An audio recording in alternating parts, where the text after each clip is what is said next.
Okay, it's time that we finally get to move beyond adding and subtracting negative numbers.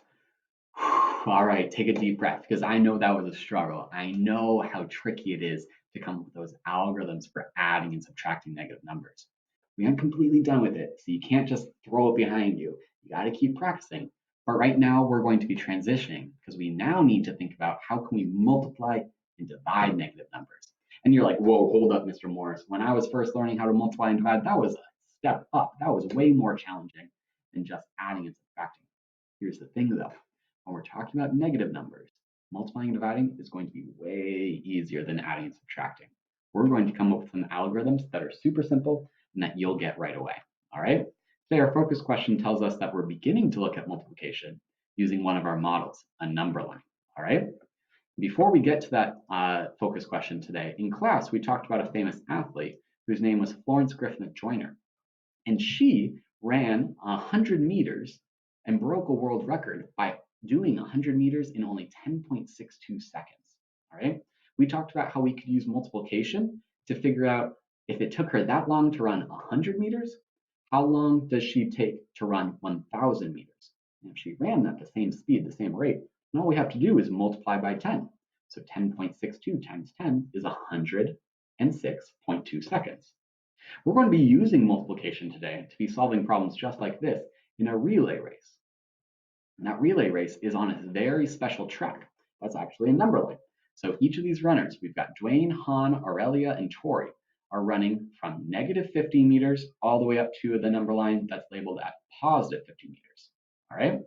And they are going to be in a relay race where they're going do do do do do do do do pass all the way up to the end of it, the number line, and then they pass the baton, and then Ariella is going to be running down the number line in just like an actual relay race. All right. We're going to be looking at these four runners to figure out, where are they in the race at any given moment? To do that, we're going to be multiplying by paying attention to three really important things. First, their distance, their rate, and their time. And these three things can either be positive or negative. Distance tells us where they are in the race. What is their position on the number line? And they could either be on the positive side of zero or on the negative side of zero. Rate is another word for speed, and they can have a positive speed or a negative speed based on which direction they're running. So if they're running towards the right, then they're running in the positive direction, which is going to give them a positive rate or a positive speed. However, if they're running to the left, then they're running in the negative direction, which is a negative rate. Okay. Lastly, time can also either be positive or negative. Sometimes we're going to need to figure out where will they be in the future. And if we're talking about where will they be in the future, that's going to be a positive amount of time because we're counting up those seconds. However, sometimes we also need to know where were they? Where were they in the past? And that's going to be negative time.